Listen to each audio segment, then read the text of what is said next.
Mohon izin share materi hari ini.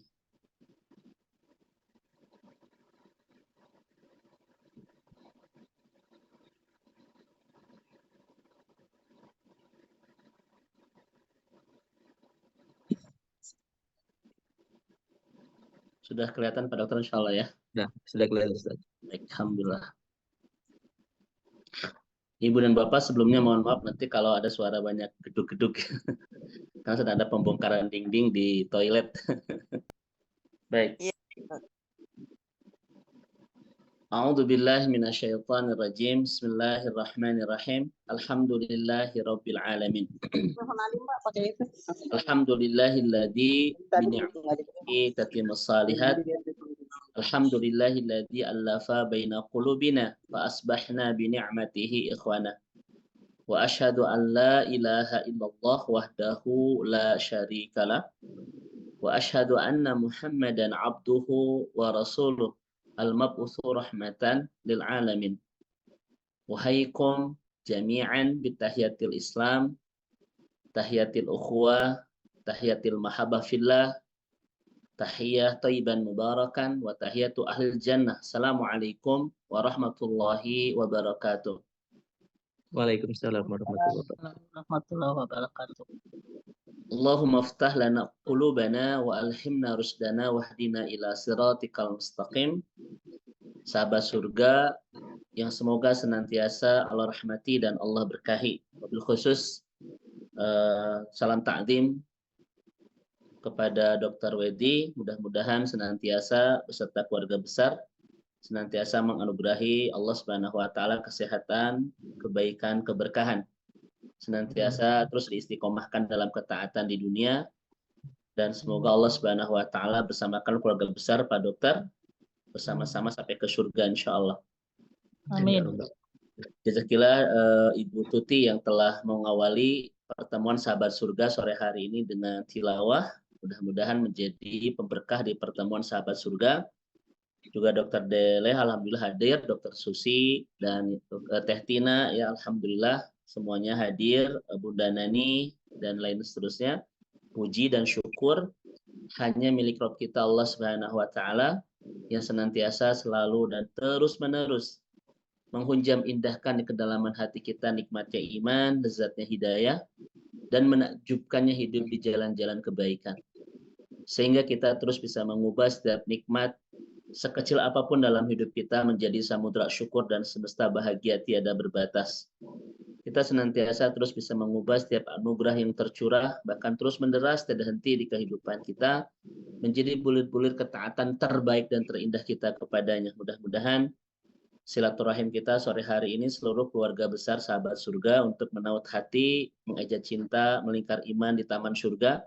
Allah catat menjadi bagian terbaik, terindah, dan tersempurna dari amal salih yang kita bangun bersama-sama di dunia.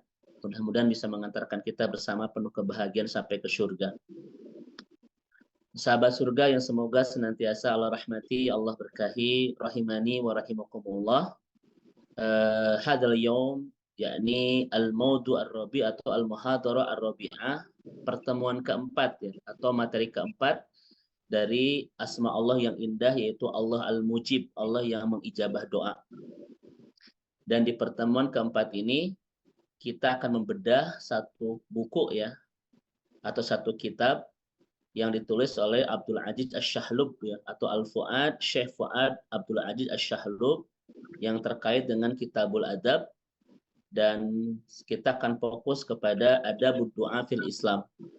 Bagaimana adab berdoa di dalam Islam. Tentu saja setiap perkara Bapak Ibu ada rukun, ada syarat, bahkan ada adab ya. Kemarin kita sudah membahas tentang syarat bagaimana doa-doa itu terijabah dan tertolak, penyebab tertolak. Dan hari ini kita menuntaskan bagaimana etika seorang muslim dan adab seorang muslim ketika berdoa kepada Allah Subhanahu wa taala agar doa-doanya diijabah Allah Subhanahu wa taala. Judul kita hari ini adalah adabud du'a fil Islam, ya, etika atau adab doa seorang muslim kepada Allah Subhanahu wa taala. Baik. Sahabat surga rahimani wa rahimakumullah. ada beberapa kajian dari para ulama kita, Dr. Wedi, terkait dengan adabud doa fil Islam. Dan hari ini kita fokus ke sebuah karya yang ditulis oleh Fuad Abdul Aziz Asy-Syahlub ya.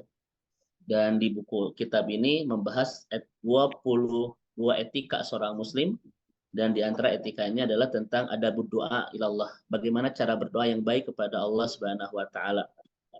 Karena ketika berdoa kita sedang meminta Bapak Ibu sekalian ya. Maka bermintalah yang sopan, mintalah yang santun, mintalah yang baik begitu ya. Karena misalnya Dr. Wedi, ada orang yang minta kepada kita dengan etika yang tidak baik, tidak santun ya, kira-kira kita akan memberi tidak? Rasanya kita berat ya memberi sesuatu kepada orang yang minta tetapi tidak pakai etika ya, tidak pakai sopan santun. Maka hari ini mari kita akan bahas kajian-kajian Rasulullah SAW yang menjelaskan kepada kita bagaimana cara berdoa yang baik kepada Allah Subhanahu wa taala agar doa-doa kita diijabah. Yang pertama adalah ada berdoa ilallah, etika berdoa kepada Allah Subhanahu wa taala itu adalah ini yang paling penting diantaranya istihbabu ikhfa'id doa ya.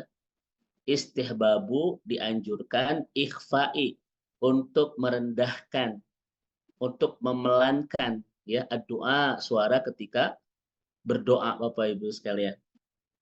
Ini adalah etika yang harus diperhatikan oleh seluruh muslim, harus berdoa dengan suara yang lembut, dengan santun, merendahkan suara kepada Allah Subhanahu wa taala. Kita lihat misalnya Dr. Wedi, sahabat surga yang semoga Allah rahmati dan Allah berkahi, di surah Al-A'raf ayat 55 Allah mengatakan a'udzubillahi minasyaitonirrajim ud'u rabbakum tadarruan wa khufyatan ya. Ud'u rabbakum tadarruan wa khufyatan. Berdoalah kalian kepada Tuhan kalian tadarruan, dengan merendah diri, wa khufyatan, dan dengan memelankan suara. Dan di ujung ayat ini Allah mengatakan innahu la yuhibbul mu'tadin. Allah tidak suka kepada orang yang berdoa melampaui batas. Ya. Ketika saya baca Dr. Wedi, apa yang disebut dengan melampaui batas dalam berdoa? Di antara penjelasan para ulama adalah dinyanyikan, diteriak-teriak ya, apalagi pakai pemandu ya, gitu kayak apa sih lagu Indonesia Raya gitu ya.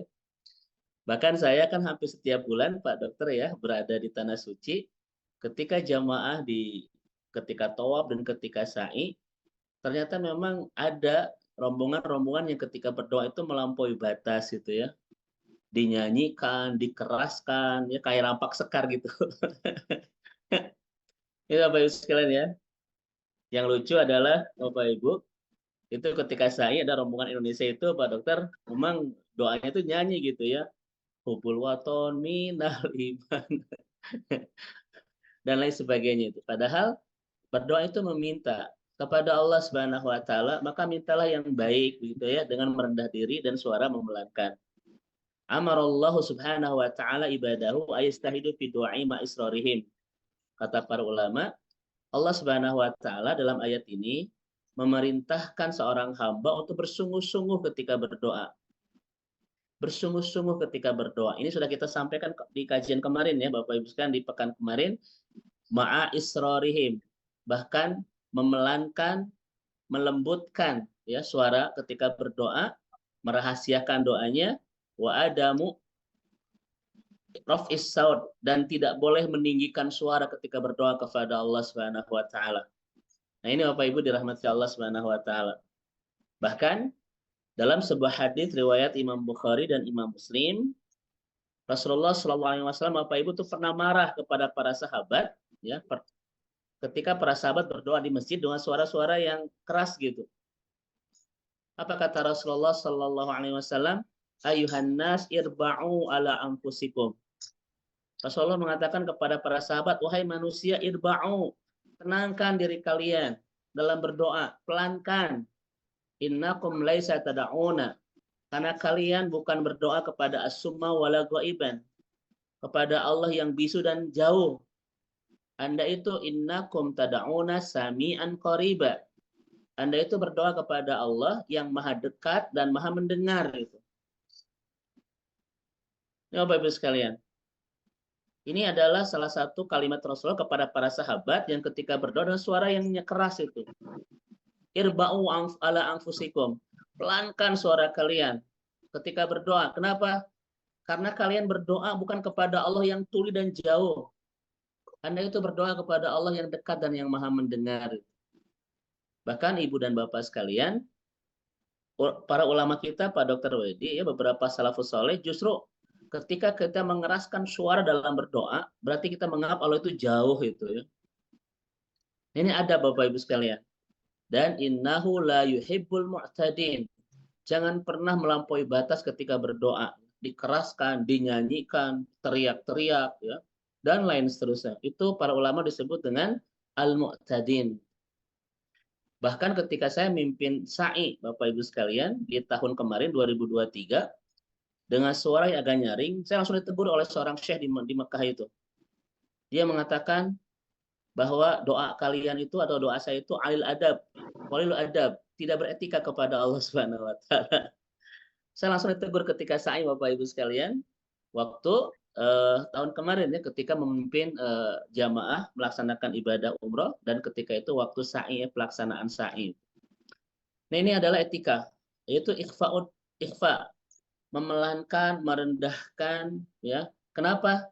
Karena kita berdoa kepada Sami'an Qariba, kepada Allah yang Maha mendengar dan Maha dekat. Bahkan di surat Al-Baqarah misalnya Allah Subhanahu wa taala berfirman ya, di dalam surat Al-Baqarah di ayat-ayat tentang bab Ramadan itu kan Pak Dokter ya. Allah Subhanahu wa taala mengatakan idza sa'alaka ibadi anni fa inni qarib. Ketika hambaku bertanya tentang aku, katakanlah aku ini dekat. Iya kan? Ujibu da'watad da'i idza da'ani. Aku akan mengijabah orang-orang yang berdoa ketika berdoa kepadaku. Allah mengatakan inni qarib, aku ini dekat. Dan kata ulama karena Allah dekat, maka istihbabu ifa'id doa. Ketika berdoa harus dipelankan, merendah diri ya. Jangan berteriak-teriak, jangan dinyanyikan, apalagi pakai musik.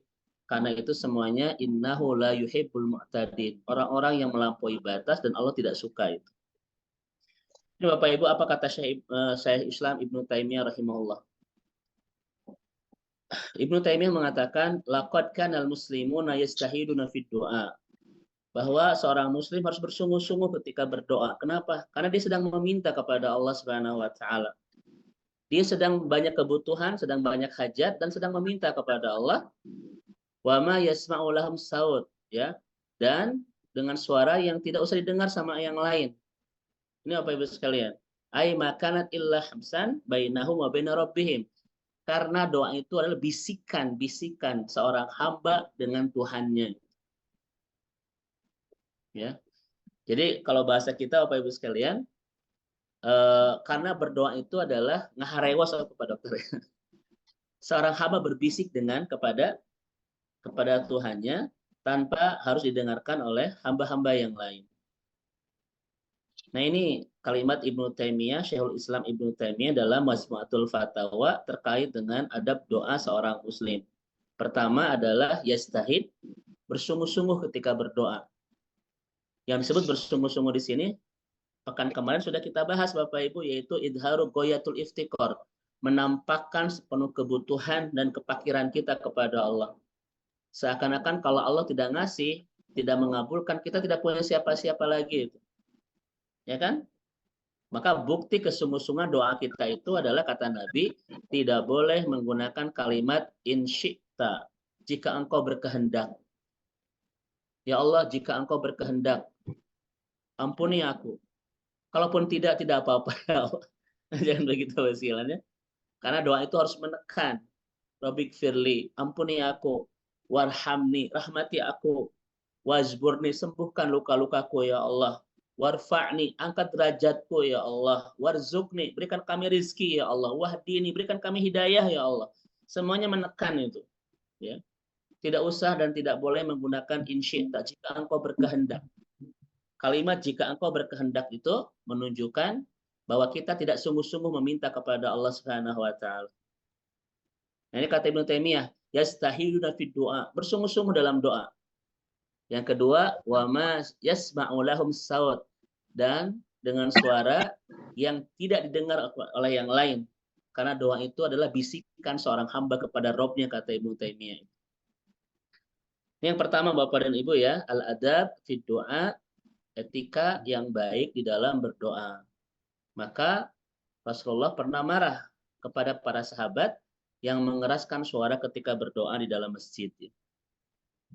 Yang kedua Bapak Ibu sekalian, para ulama sepakat adab doa bagi seorang mukmin adalah istihbabu taqdimil hamdi wassana 'ala Allah. Yaitu sebelum berdoa, Bapak Ibu mendahulukan memuji dan bersyukur kepada Allah Subhanahu wa taala. Summa as-salatu 'ala rasuli qabla doa. Kemudian bersolawat kepada Rasulullah sebelum berdoa. Jadi di dalam hadis-hadis Rasulullah Shallallahu Alaihi Wasallam, sebelum Bapak Ibu berdoa, yang pertama apa dulu? Memuji Allah, ya, memuji Allah dulu. Yang kedua, bersolawat kepada Rasulullah Shallallahu Alaihi Wasallam dulu, Bapak Ibu sekalian. Mari kita lihat hadisnya. Ini Bapak Ibu hadis dari Fadhalah bin Ubaid, ya. Qala baina Rasulullah Shallallahu Alaihi Wasallam qa'idan. Kata Ubaid, ketika Rasulullah dalam keadaan duduk, iddakhala rajulun, datang seorang laki-laki duduk, masuk, fasalla, kemudian dia sholat, faqala, dan setelah itu berdoa, Allahumma gfirli warhamni, ya Allah ampuni aku, rahmati aku, dan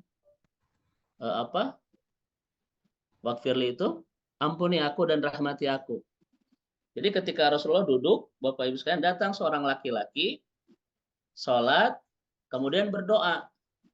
Dan doanya langsung, Allahumma gfirli warhamni, atau Allahumma arhamni wagfirli. Ya Allah, rahmati aku dan ampuni aku. Apa kata Rasulullah SAW? Ajilta ayyuhal musalli. Ya. Kata Rasulullah SAW, Bapak Ibu sekalian, engkau telah tergesa-gesa, wahai orang yang telah berdoa.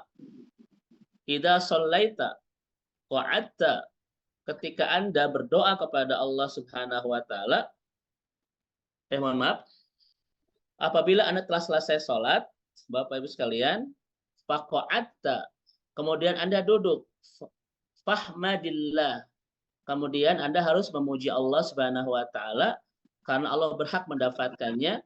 Washolli alayya, dan bersalawatlah kepadaku, summad'uhu, kemudian berdoalah. Ini kata Rasulullah SAW. Maka orang yang ketika langsung berdoa, Rabbik firli warhamni, oleh Rasulullah disebut dengan orang yang tergesa-gesa itu. Dan Rasulullah SAW menganjurkan kepada orang ini, ketika Anda selesai sholat, maka duduklah, fahmadillah, memuji Allah dulu, karena Allah berhak mendapatkannya, washolli alayya, dan bersalawatlah untukku, summa du'uhu, kemudian berdoa. Ini Bapak Ibu sekalian ya, anjuran dan etika seorang muslim ketika berdoa. Satu, dengan suara yang pelan. Yang kedua, memuji dulu Allah. Dan yang ketiga, bersalawat dulu kepada Rasulullah Sallallahu Alaihi Wasallam. Syekh bin Baz rahimahullah itu menjelaskan memuji Allah dan bersalawat kepada Rasulullah sebelum berdoa itu adalah minas sunnah, termasuk sunnah yang harus kita lakukan dan akan mendapatkan pahala. Hadis riwayat Imam Tirmidzi dan disahihkan oleh oleh Syekh Albani, ya, oleh Albani disahihkan hadis ini. Nah, kita langsung ya, Dokter Bella. Rezeki Allah. Gitu ya. Langsung Bapak Ibu, padahal mah puji dulu Allah. Maka orang yang langsung berdoa tanpa memuji Allah terlebih dahulu, tanpa bersalawat kepada Rasulullah Sallallahu Alaihi Wasallam, oleh Nabi disebut orang yang tergesa-gesa dan turun-buru, orang yang gurung gusuh itu. Ya. Orang yang gurung gusuh.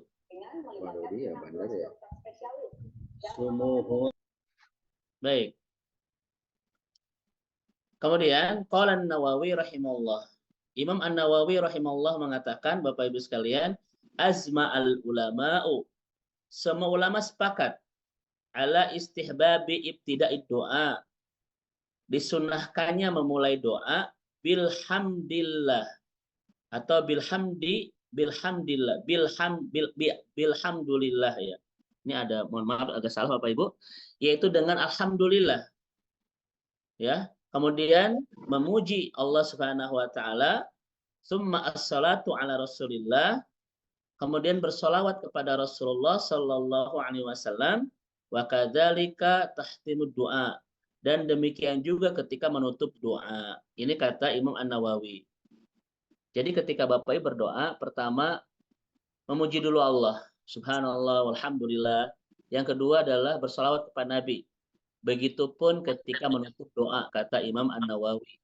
Memuji kepada Allah dan bersalawat kepada Rasulullah Sallallahu Alaihi Wasallam. Dia itu kenapa marah gitu? Kenapa dia sudah ngadu kok? Bukannya aku ini, oh anak itu ngomong itu, pokoknya terus kita ngelabrak gitu. Baik. Dia juga ya, oh ternyata anak itu sampai.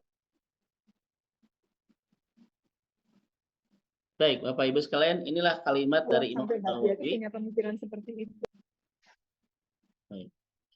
Inilah kalimat Imam An-Nawawi rahimahullah ketika menjelaskan hadis Rasulullah SAW tentang etika berdoa yang harus diawali dengan memuji Allah terlebih dahulu, dengan tahmid, dengan tasbih, dengan tahlil, dan setelah itu bersalawat kepada Rasulullah SAW.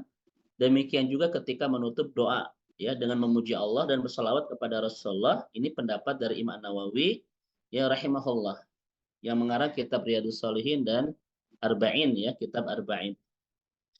Mari Bapak Ibu sekalian kita belajar etika berdoa di surat Al-Fatihah. Perhatikan Bapak dan Ibu dirahmati Allah Subhanahu wa taala. Ya. Kalau kita melihat salah satu aspek tentang doa di surat Al-Fatihah, kita menemukan pelajaran yang sangat berharga sekali. Karena di surat Al-Fatihah ini Bapak Ibu, setidaknya Allah Subhanahu wa taala mengajarkan kita dua adab doa yang baik, ya.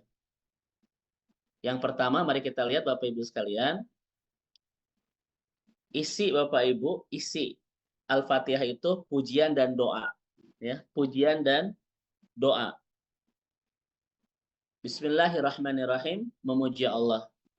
Alhamdulillahirabbil alamin, memuji Allah. Ar-Rahmanir-Rahim, memuji Allah. Maliki yaumiddin, memuji Allah.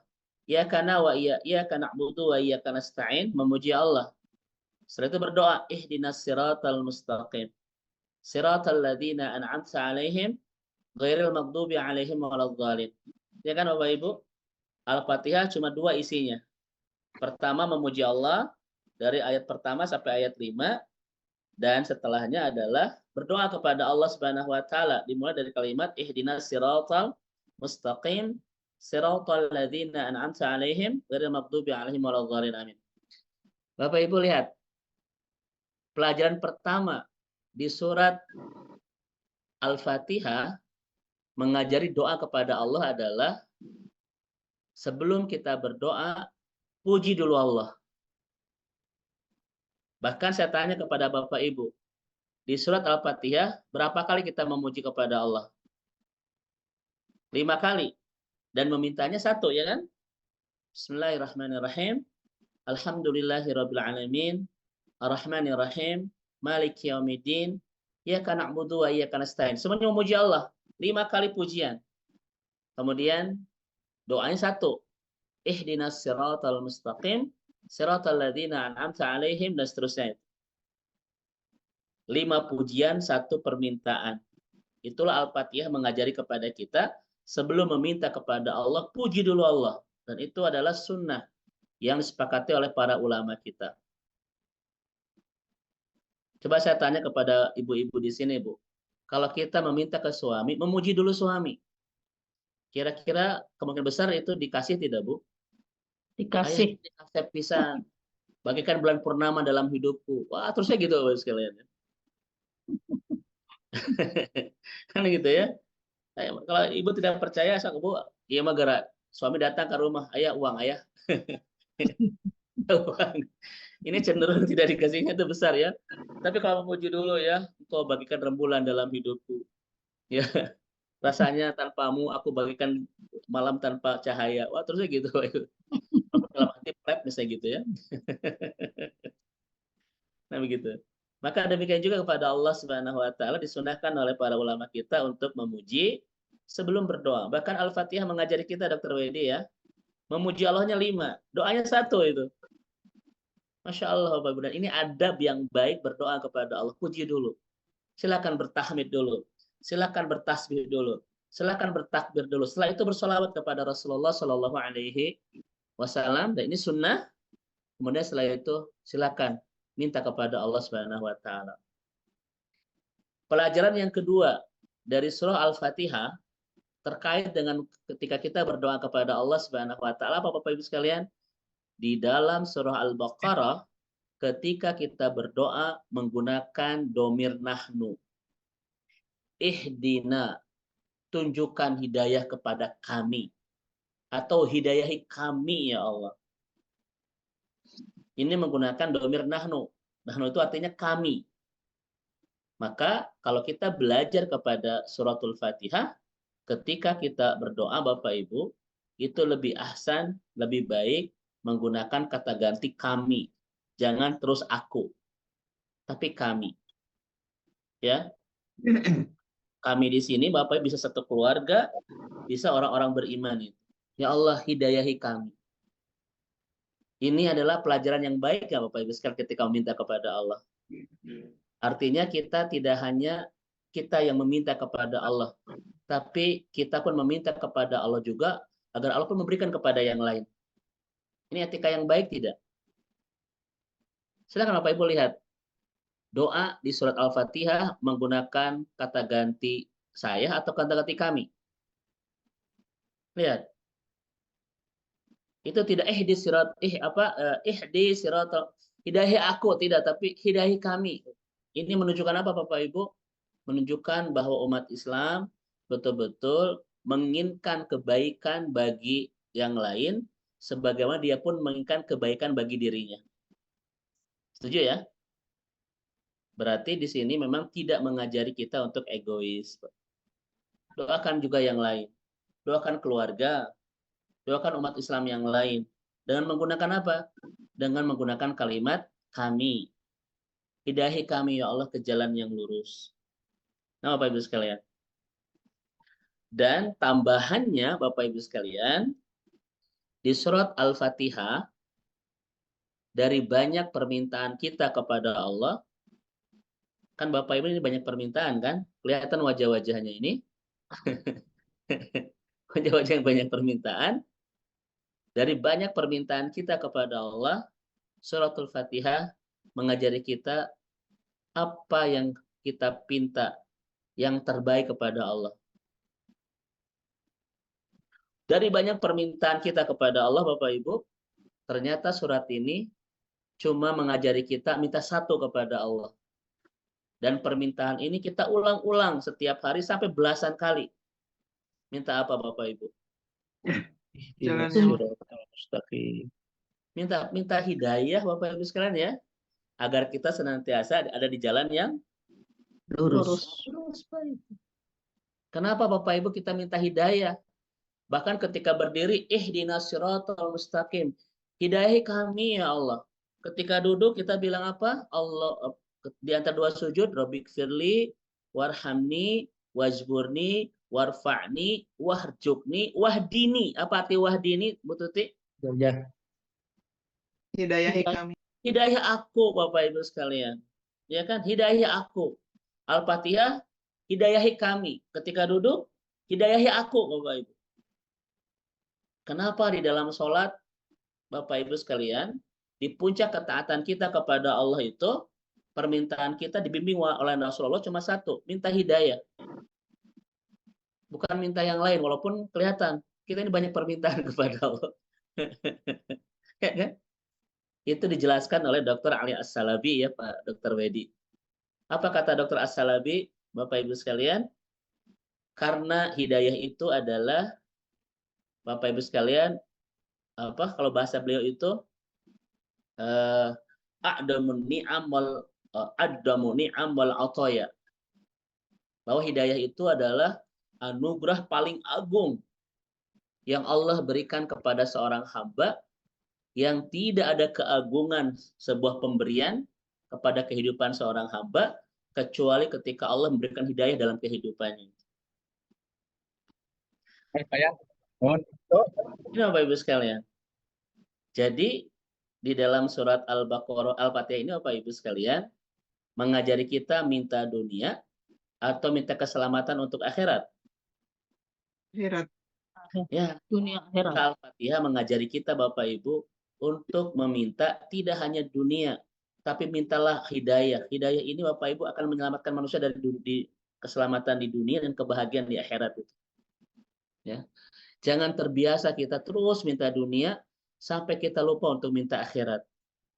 Karena seorang mukmin betul-betul harus meminta kepada Allah kebaikan dunia dan kebahagiaan akhirat.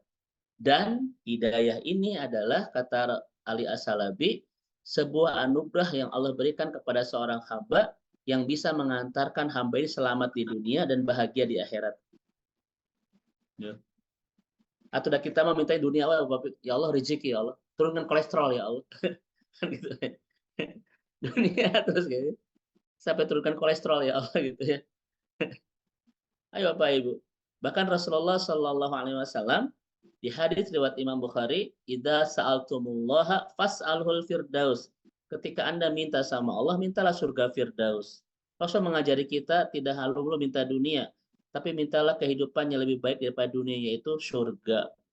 Ya, yaitu surga. Allahumma inna nas'aluka ridhoka wal jannah wa na'udzubika min sakhatika wan nar. Jangan terbiasa terus minta dunia. Khawatir nanti kita lupa untuk minta sesuatu yang lebih baik daripada dunia, yaitu akhirat. Ya, terus saya gitu Bapak Ibu. Ya Allah, rezeki Allah tanggal 24. Kan tanggal 25 banyak COD ya Allah. itu. Ya itu bilang Bapak Ibu sekalian. Nah ini apa etika yang kedua dari para salafus saleh kita, bagaimana cara berdoa yang baik kepada Allah Subhanahu wa taala, yaitu at-taqdim bid-du'a bi at-tana 'ala Allah, memuji Allah Subhanahu wa taala. Setelah itu as-sholli ala nabi Rasulullah SAW, bersolawat kepada Rasulullah sallallahu alaihi wasallam, dan setelah itu silakan berdoa kepada Allah, ya. Ini anjuran dari salafus saleh kita berdasarkan hadis Rasulullah Sallallahu Alaihi Wasallam. Baik. Bahkan ibu dan bapak yang semoga Allah rahmati dan Allah berkahi, ya. Salah satu bapak ibu sekalian memuji Allah Subhanahu Wa Taala dalam surat Shad ayat 35, maka mulailah berdoa itu dengan beristighfar terlebih dahulu, ya.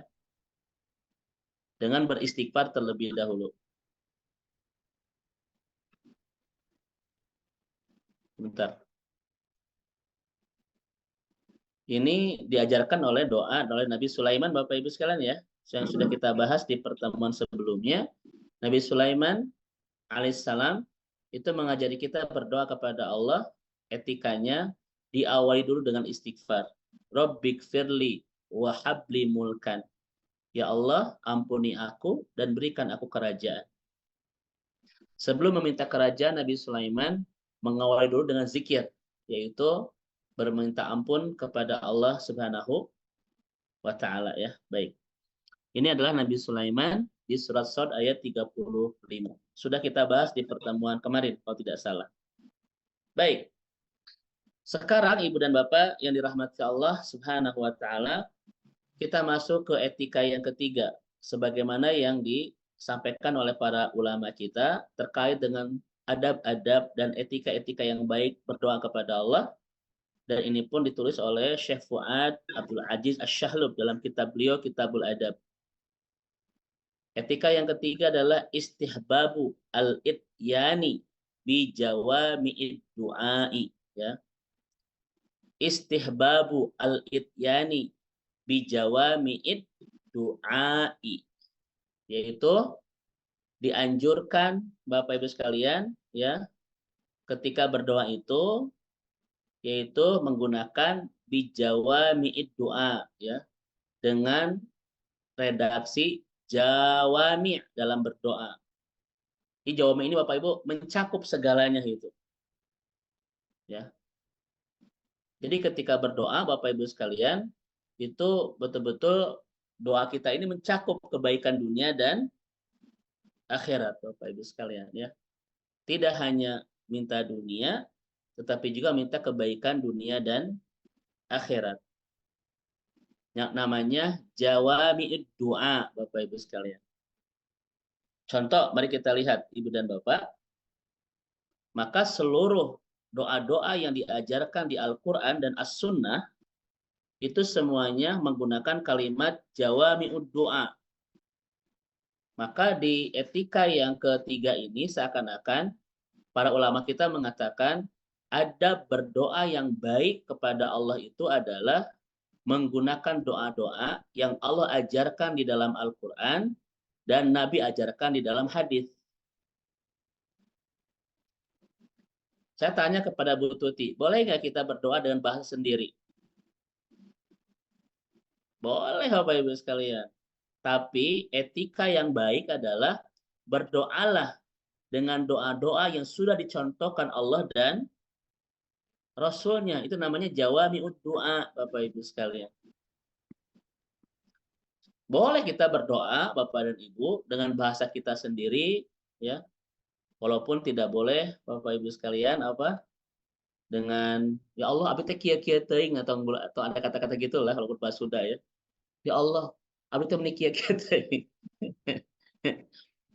Berdoalah dengan menggunakan contoh atau doa-doa yang sudah Allah ajarkan di dalam Al-Qur'an dan sudah Nabi ajarkan di dalam hadis, ya, sahih. Bapak Ibu akan menemukan kalimat Robbana di dalam Al-Quran itu 40 lebih. Coba saya tes dulu di sini Bapak Ibu sekalian, ya. Coba sebutkan 10 aja Bapak Ibu Robbana dalam Al-Quran. Karena hampir sekitar 40 lebih kata Robbana di dalam Al-Quran yang berisi contoh Allah memberikan contoh kita pada kita berdoa. Itu ada Robbana itu ada 40 sekian. Maka Bapak Ibu hafalkan doa-doa yang diajarkan Nabi ini, diajarkan Allah ini. Itu etika yang baik. Kita meminta kepada Allah dengan kalimat-kalimat yang sudah Allah ajarkan kepada kita. Contoh, kalimat Robbana saja di dalam Al-Quran itu ada sekitar 40 lebih. Coba Bapak Ibu sebutkan 5 saja lah, jangan 10. Satu apa? Robbana min azwajina wa dzurriyyatina. Betul. Terus yang kedua? Rabbana atina fid dunya hasanah. Satu. Terus yang ketiga? Rabbana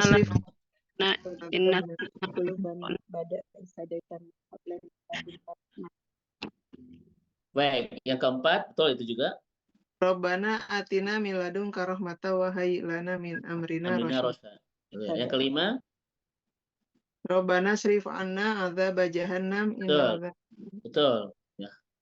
Bapak Ibu itu banyak loh Robbana, tinggal dihafal saja. Ya. Dan kata para ulama, kalau kita berdoa kepada Allah dengan menggunakan redaksi doa yang diajarkan Allah dalam Al-Quran, Bapak Ibu, kita dapat dua. Pertama, akan mendapatkan istijabud doa, pengabulan doa. Dan yang kedua akan mendapatkan pahala. Ya, mendapatkan pahala.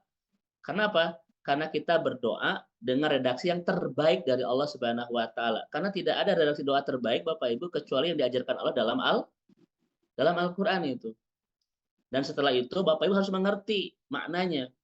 Karena doa itu adalah permintaan kita kepada Allah, berarti apa yang kita pintakan itu harus ngerti. Contoh, mana yang paling baik Bapak Ibu? Berdoa dengan bahasa Indonesia yang kita ngerti atau dengan bahasa Arab yang tidak kita ngerti? Dengan bahasa Arab yang kita ngerti. Nah itu Pak Dokter. Berdoalah dengan bahasa yang dicontohkan oleh Al-Quran dan As-Sunnah yang kita ngerti. Itu yang terbaik Bapak Ibu. Dan itu etika itu. Boleh kita dengan doa-doa sendiri. Tetapi yang terbaik doa-doa itu yang diajarkan Allah dan Rasulnya. Itu Bapak Ibu sekalian. Dan tidak akan panjang-panjang. Karena menggunakan kalimat jawami'. Kalimatnya itu Bapak Ibu ringkas. tapi betul-betul mencakup segala kebutuhan.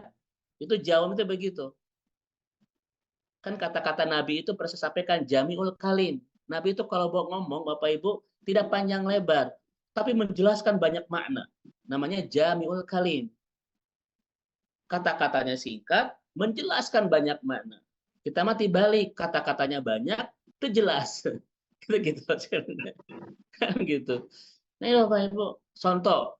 Rabbana atina fid dunya hasanah wa fil akhirati hasanah. Itu mencakup segalanya tidak? Mencakup, itu jawami'ul doa namanya itu. Itu ada di surah Al-Baqarah 201 ya. Tadi yang disampaikan oleh Bu Tuti itu doa-doa di dalam Al-Qur'an yang menggunakan kalimat Rabbana itu. Hafalkan Bapak Ibu sekalian. Kemudian di hadis Rasulullah Shallallahu alaihi wasallam itu juga banyak doanya.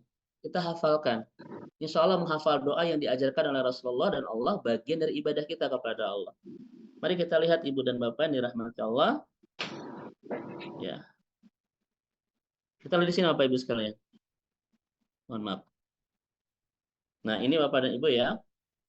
Wa azma'ad du'a makana fil Qur'an was sunnah. Jadi doa-doa yang jawami itu ada di Al-Qur'an dan As-Sunnah. Fal Qur'an kalamullah. Al-Quran itu adalah firman Allah. Ashraful kalam. Semulia-mulia kalimat. Dan setinggi-tinggi kalimat. Was sunnah wahyun. Yaitu wahyu. Auhallahu bihi ila nabihi. Yang Allah wahyukan kepada nabinya. Fahuwa qad ata jamil kalim. Dua-duanya Al-Quran dan As-Sunnah itu doa-doanya menggunakan kalimat jawami'ul kalim. Mencakup segala kebutuhan-kebutuhan kita. Kebaikan dunia dan kebaikan akhirat. Nah begitu Bapak Ibu sekalian ya. Contoh mari kita lihat Ibu dan Bapak seperti kalimat Abu Bakar Siddiq ini. Annahu qala li Rasulullah sallallahu alaihi wasallam. Abu Bakar itu berkata kepada Nabi, "Alimni ya Rasulullah, ajarkan aku satu doa. Ad'u bihi fis sholati, yang aku akan pintakan di dalam salatku." Qala, Nabi berkata kepada Abu Bakar, "Qul, katakanlah, Allahumma inni dolamtu nafsi dulman katsiran wa la yaghfiru dzunuba illa anta faghfirli maghfiratan min indika warhamni innaka antal ghafurur rahim." Ini adalah doa yang Nabi ajarkan kepada Abu Bakar ketika minta. Karena doa ini, kata Abu Bakar, akan saya pintakan dalam sholat saya. Apa kata Nabi? Allahumma inni dolamtu nafsi dulman katsiran wa la yaghfiru dzunuba illa anta faghfirli maghfiratan min indik warhamni innaka antal ghafurur rahim. So, ada yang apa enggak Bapak Ibu, silakan. Ayo, dulu Bapak Ibu barusan doa barusan. Itu doa Bapak Ibu jamul kalim. Minta rahmat, Pak, minta ampunan, ya kan? Itu namanya mencakup semua kebutuhan kita. Kasih sayang dan ampunan itu kan. Allahumma inni dolamtu nafsi dulman katsiran wa la yaghfiru dzunuba illa anta faghfirli min indik. Kan begitu Bapak Ibu sekalian ya. Faghfirli min indik warhamni innaka anta ghafurur rahim. Itu doa yang Nabi ajarkan kepada Abu Bakar Siddiq ya. Ya Allah, inni dolamtu nafsi. Sesungguhnya aku menzolimi diri sendiri. Dengan kezoliman yang sangat banyak sekali. Dan tidak ada yang bisa mengampuni dosa-dosaku kecuali Engkau ya Allah. Maka ampunilah aku dengan ampunan yang paling indah di sisimu. Dan berikan aku kasih sayang. Sesungguhnya Engkau maha pengampun lagi maha penyayang. Ini adalah isi doa Nabi yang diajarkan kepada siapa tadi? Kepada Abu Bakar Siddiq. Bapak Ibu bisa pakai hadis ini ya. Karena ini diajarkan Nabi dan apapun yang Nabi katakan semuanya wahyu dari Allah Subhanahu wa taala. Kira-kira doa ini Bapak Ibu senada dengan doa Nabi siapa? Sulaiman ya, Ustaz. Bukan. Yunus, Nabi Yunus. Bukan. Iya, iya. Nabi Adam. Rabbana dzolamna anfusana wa illam taghfir lana wa tarhamna lanakunanna minal khasirin. Senada dengan doa Nabi Adam ketika Rasul mengajarkan kepada Abu Bakar Siddiq satu doa yang akan dibacakan oleh Abu Bakar di setiap sholatnya. Allahumma inni dolamtu nafsi dulman katsiran wa la yaghfiru dzunuba illa anta faghfirli maghfiratan min indik warhamni innaka anta ghafurur rahim. Nah, begitu ya. Baik. Ibu dan Bapak yang semoga Allah rahmati dan Allah berkahi. Itu yang keberapa? Yang Tiga. Yang ketiga ya. Baik, sekarang yang keempat. Salafus saleh ulama-ulama kita memberikan penjelasan terkait dengan adab doa yang keempat, yaitu istiqbalul kiblati, menghadap kiblat. Bapak Ibu yang menghadap kiblat. Waraful yadaini, dan mengangkat dua tangan inda doa, ketika berdoa. Satu, menghadap kiblat. Yang kedua, mengangkat tangan. Mari kita lihat Bapak dan Ibu yang dirahmati Allah Subhanahu wa taala di hadis riwayat Imam Abu Daud. Rasulullah sallallahu alaihi wasallam bersabda, "Inna rabbakum tabaraka wa ta'ala hayyun karimun." Kata Nabi, sesungguhnya Allah Subhanahu wa taala itu Maha Pemalu dan Maha Mulia. Ya. Kalau Allah Maha Pemalu, kalau Bapak Ibu Maha Mungkin. Masya Allah ya. Sekalian ya. Sesungguhnya Allah itu Hayyun Karimun, Maha Pemalu dan Maha Mulia, Bapak Ibu. Ini sudah kita jelaskan Pak Dokter ya di kajian sebelumnya tentang siapa Allah yang Maha Pemalu itu ya. Di antaranya Bapak Ibu sekalian, apa Bapak Ibu? Siapa Allah yang Maha Pemalu itu? Yastahyi min abdihi. Allah begitu malu kepada hambanya.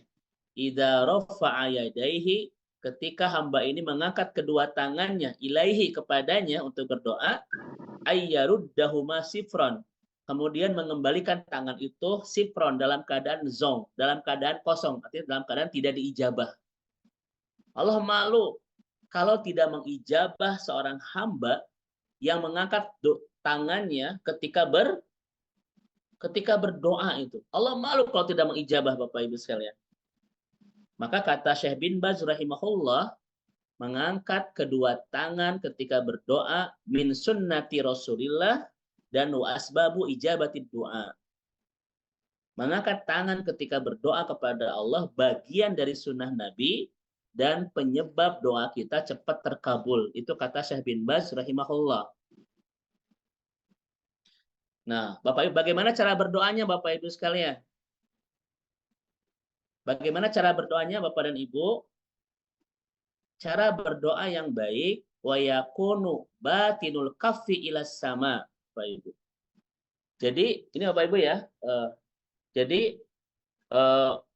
Batin sama itu ini Bapak Ibu. Jadi perut telapak itu kan ini, itu ke langit gini. Ya. Jadi ala sifatnya tolap, ketika Bapak Ibu kalau minta begini kan? Kalau minta gini kan? Jadi ini ke langit Bapak Ibu sekalian. Seperti seorang fakir yang sedang menunggu untuk dikasih. Kan begini Bapak Ibu. Ayat itu minta kia Bapak Ibu. Pasti begini gitu ya, bukan begini. Ini dijelaskan oleh para ulama kita Bapak Ibu sekalian ya.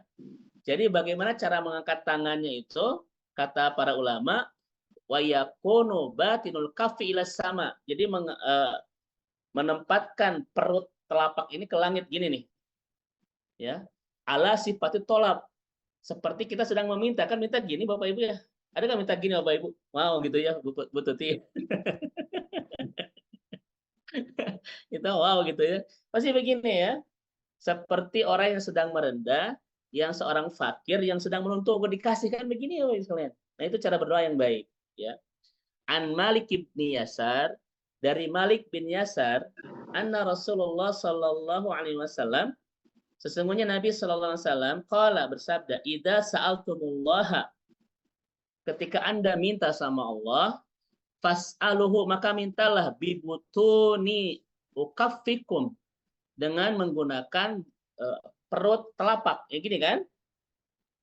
Wala tas'aluhu biduhuriha. Dan jangan meminta dengan punggungnya. Masa gini Bapak Ibu? Masa minta begini Bapak sekalian ya? Gitu. Dia minta harus begini, ya, bukan begini Bapak Ibu sekalian ya. Begitu. Dan di dalam penjelasan yang lain Bapak Ibu sekalian, maka arahkanlah punggung tangan kita, telapak kita ke arah kiblat. Jadi ini Bapak Ibu, ini kekiblatkan. Jadi bisa begini, bisa begini. Ya. Satu, keataskan yang perutnya ke langit. Yang kedua, bisa punggung ini menghadap ke kiblat. Jadi bisa begini, bisa begini. Ya. Bu Tuti, yang tidak boleh begini. Itu diajarkan langsung oleh Rasulullah SAW. Idza sa'altumullaha fas'aluhu bi butuni ukaffikum. Ketika Anda minta kepada Allah, mintalah dengan menunjukkan perut tangan, perut telapak ke langit. Wala tas'aluhu bituhuriha. Dan jangan meminta dengan punggungnya gini. Gitu ya. Kita begini. Dan yang kedua, hadapkanlah punggung telapak itu ke kiblat. Berarti begini, Pak Dokter. Ini kiblat kan? Itu. Jadi, dalam hadis Nabi dan kesepakatan para ulama, mengangkat tangan itu, Bapak Ibu sekalian, itu dengan dua pola ya. Pertama, perut telapak ke atas kan, atau punggung telapak ke arah kiblat kan gitu. Begitu ya. Nah, seperti itu. Kemudian kita lihat Bapak dan Ibu yang dirahmati Allah Subhanahu wa taala. Ini kalimat Syekh bin Baz saya sampaikan. Idza da'a wa rafa'a yadayhi fahadza min asbabil ijabah. Kata Syekh bin Baz, mengangkat tangan ketika berdoa Pak Dokter sebab-sebab akan diijabah doa. Illa fil mawadi, kecuali di tempat-tempat allati lam yarfa fihan nabi, kecuali di tempat-tempat yang Nabi tidak angkat tangannya ketika berdoa. Seperti khutbatul Jum'ah, ketika Nabi khutbah Jumat. Nabi berdoa tapi tidak angkat tangan. Falam yarfa fiha, dan Nabi tidak mengangkat kedua telapaknya. Kemudian sebentar. Yang berapa sekarang? Belum ya, Bapak Ibu. Mana? Kemudian Bapak Ibu sekalian, illa idas tasqa, kecuali ketika sholat istisqa. Wa kadzalika baina sajdatain. Demikian juga ketika berdoa di antara dua sujud. Bapak Ibu tidak boleh Rabbi firli warhamni gitu ya. Ini nggak boleh diangkat Bapak Ibu, karena Nabi tidak mencontohkan ketika berdoa di antara dua sujud angkat tangan. Wa qablas salam, dan berdoa sebelum salam dalam sholat. Misalnya Bapak Ibu ketika tasyahud akhir ya, kan boleh kita berdoa Pak Dokter di ujung sebelum salam? Boleh, tapi tidak dianjurkan angkat tangan. Gitu. Nggak boleh Bapak Ibu ya. Diam aja. Kemudian wala narfa'u aidina fi hadil mawatin allati lam yarfa fiha li anna fa'latu hujjatun wa tarku hujjah. Karena kalau mengangkat harus butuh dalil, dan ketika tidak mengangkat harus butuh dalil Bapak Ibu. Ya. Wa hakada ba'da salam minas shalawatil khams. Demikian juga setelah salam di sholat 5 waktu, Nabi tidak angkat tangan Bapak Ibu. Jadi Bapak dan Ibu, satu, ketika sujud, di antara dua sujud angkat tangan tidak? Tidak. Ketika khutbah Jumat? Tidak. Ketika doa sebelum salam? Tidak. Dan ketika berdoa setelah sholat wajib, Nabi tidak menganjurkan angkat tangan. Jadi ketika wirid ya, itu tidak angkat tangan. Diulang Ustaz, ketika sholat wajib tidak satu ketika khutbah Jumat. Kan suka ada doa dari khotib, Nabi tidak mengangkat tangan. Yang kedua, ketika inda sajdatain, ketika di antara dua sujud, Nabi tidak mengangkat tangan. Yang ketiga, doa qablas salam, Pak Dokter. Doa ketika sebelum salam. Karena semuanya butuh dalil. Dan yang ketiga, kata saya keempat ya, yaitu doa ba'da sholatil khams. Yaitu berdoa ketika selesai sholat 5 waktu. Di sana, ya'ti bil adkar syariah. Di sana ada doa-doa yang diajarkan Nabi. Wala yarfa'u yadaihi. Dan Nabi tidak mengangkat dua tangannya. Ya. Sisanya disunahkan, silakan angkat tangan Bapak Ibu. Ya, silakan angkat tangan. Bukan angkat tangan menyerah ya, apa namanya itu? Gitu ya. Gitu ya. Nah, itu kata Syekh bin Baz rahimahullah terkait dengan yarfa'u yadaihi ila fi doa ya, begitu. Baik, ini etika yang keempat Bapak Ibu ya. Jadi satu, menghadap kiblat, dan yang kedua angkat tangan. Dan Allah malu kalau ada seorang hamba yang mengangkat tangan ketika berdoa, kemudian Allah tidak mengabulkan doa itu sampai seorang hamba ini mengembalikan tangannya. Allah sangat malu sekali. Maka dari hadis itu kata Syekh bin Baz, yarfa'u yadaina fid doa sababun min asbabi ijabati doa. Mengangkat kedua tangan ketika berdoa adalah salah satu syarat atau penyebab dari dikabulkannya doa. Sesuai dengan hadis tadi, riwayat Imam Abu Daud. Ya, baik. Sekarang Bapak dan Ibu yang dirahmati Allah, adab yang kelima ya Teh Tina. Keempat. Kelima Ustaz. Kelima ya. Adab yang kelima ketika berdoa, sebagaimana yang dijelaskan oleh salafus saleh, para ulama kita, adalah taharra auqatil ijabati. Kita harus memilih dan harus memaksimalkan waktu-waktu ijabah doa. Allah menyiapkan waktu-waktu ijabah doa, kemudian kita tidak memaksimalkannya. Maka kata ulama, kita sudah kehilangan etika yang baik ketika berdoa. Allah sudah kasih, lalu kita tidak memanfaatkannya Pak Dokter. Maka salah satu cara dan etika yang baik ketika berdoa adalah memanfaatkan waktu-waktu ijabah doa. Kapan itu Bapak Ibu sekalian? Di antaranya kal yaumil jum'ah, yaitu hari Jumat. Wa lailatul qadar, yaitu malam lailatul qadar. Wa sulusul akhir minal lail, yaitu di sepertiga malam. Wa hina yas'adu al-khatib alal minbar, yaitu ketika khatib naik mimbar. Wa bainal adzan, dan antara adzan dan qomat. Wa qoblal iftar lisoim, dan sebelum berbuka bagi yang saum. Itu adalah waktu-waktu ijabah doa. Manfaatkan Bapak Ibu sekalian. Dan itu etika yang baik ketika berdoa. Jangan sampai Allah memberikan waktu-waktu ijabah doa, tapi kita tidak manfaatkannya. Ulama mengatakan kita sedang beretika yang tidak baik kepada Allah dalam doa. Pertanyaannya, selain waktu-waktu ini boleh nggak berdoa? Sangat dibolehkan Bapak Ibu. Fi awil makan wa ayul awqat, kapan saja di mana saja. Namun Allah memberikan privilege Bapak Ibu ya. Waktu-waktu yang sangat spesial untuk berdoa. Yang kalau kita memanfaatkannya, doa kita akan langsung dijabah Allah. Pertama hari Jumat, kedua Lailatul Qadar, ketiga sepertiga malam, yang keempat ketika imam naik mimbar, yang kelima antara adzan dan qomat, dan yang keenamnya ketika mau berbuka bagi yang saum. Itu waktu-waktu ijabah doa. Dan selain ini pun ada beberapa waktu ya, saya tidak sebutkan di sini.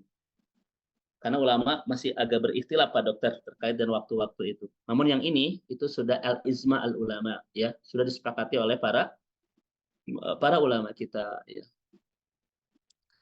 Contoh Ibu dan Bapak sekalian, ketika seorang hamba sungguh-sungguh ingin diijabah doanya oleh Allah, maka dia tidak akan pernah menyia-nyiakan waktu-waktu yang dijadikan Allah untuk mempercepat pengabulan doa. Salam Bapak Ibu ya. tanda kesungguh-sungguhan seorang hamba ingin diijabah doanya adalah dengan tidak menyia-nyiakan waktu-waktu yang Allah jadikan sebagai syarat untuk mempercepat pengabulan doa. Di antaranya sepertiga malam. Allah mengatakan, Rasul bersabda dalam hadis Muslim, "Tanazalu tabaraka wa ta'ala minas sama'id dunya kulla lailatin inna yabqa sulusul akhir." Allah turun setiap malam di sepertiga malam menemui kita. Untuk ngapain? Untuk mengijabah doa-doa kita. Maka kesungguh-sungguhan ingin diijabah doa adalah dengan tidak melewatkan pertemuan dengan Allah di sepertiga malam itu. Karena ada Pak Dokter orang di dalam Facebook, "Der Allah, maafkan aku, Der Allah, sayangi aku," der-deran terus Bapak Ibu. Tapi tidak pernah memaksimalkan pertemuan dengan Allah di sepertiga malam. Itu bukan tanda keseriusan diijabah doa. Ya, bukan tanda keseriusan diijabah doa. Karena keseriusan ijabah doa adalah seorang hamba tidak pernah menyia-nyiakan waktu-waktu privilege yang Allah beri untuk mempercepat pengabulan doa. Ya. Ini Bapak dan Ibu ya, etika yang selanjutnya terkait dengan adab doa ilallah. Bagaimana cara beretika yang baik, beretika yang benar, berdoa kepada Allah Subhanahu wa Ta'ala. Baik. Kita lanjut Bapak dan Ibu yang dirahmati Allah.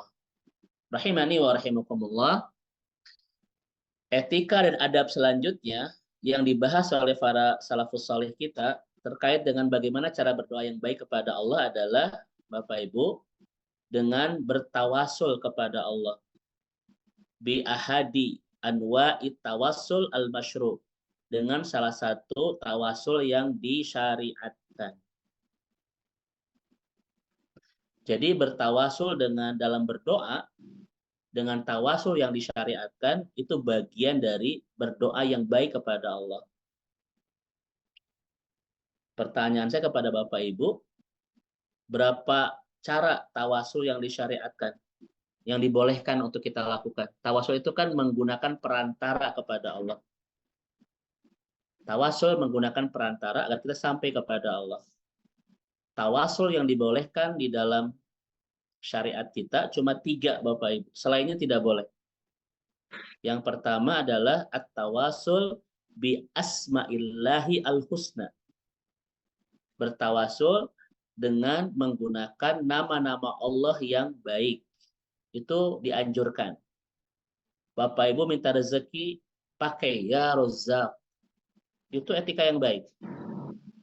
Bapak Ibu ingin minta rahmat, ya Rahman. Ibu dan Bapak ingin minta kemuliaan hidup, ya Mu'iz, ya kan?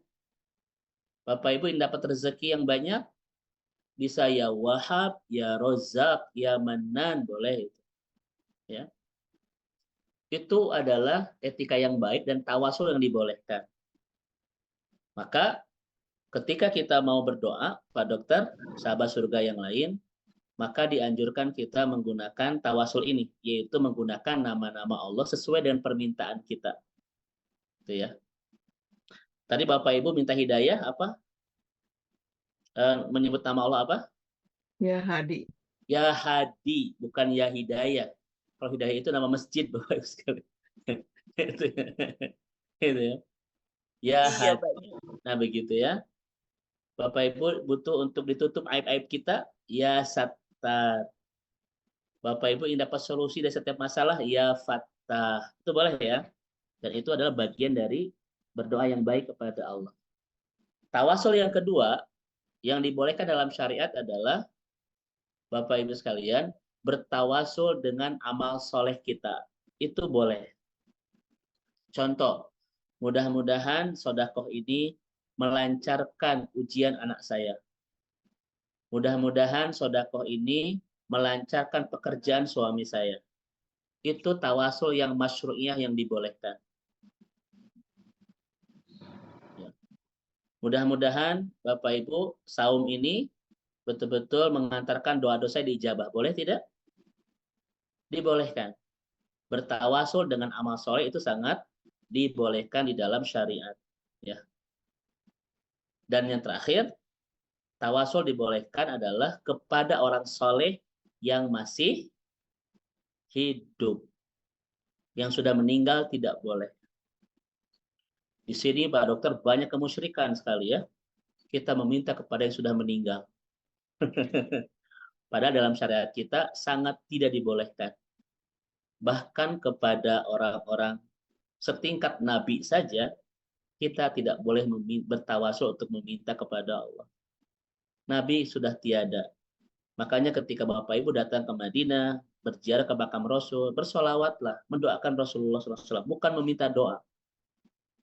Ya Rasulullah, tolong di kuburan Rasulullah di Madinah. Ya Rasulullah, tolong sukseskan ujian anak saya. Boleh nggak Bapak Ibu sekalian? Tidak boleh. Kenapa? Karena Nabi telah wafat. Yang dibolehkan bersolawat, ya kan? Mendoakan Nabi, para sahabat yang dikuburkan di Baqi, ya. Kalau kepada orang soleh itu boleh. Ustadz, kenapa harus minta doa kepada orang soleh? Allah mengatakan wahuwa yatawalla solihin. Orang-orang soleh itu Bapak Ibu hidupnya diurus Allah. Jadi kalau berdoa itu nyambung gitu ya. Maka kita mungkin banyak dosa Pak Dokter, boleh menggunakan orang soleh untuk bertawasul kepada Allah Subhanahu wa taala. Misalnya saya ke Pak Dokter Wedi, Pak Dokter tolong doakan anak saya. Itu dibolehkan. Ya, kenapa? Karena Pak Dokter soleh dan doa orang-orang soleh itu makbul, dijabah Allah Subhanahu wa taala. Ya.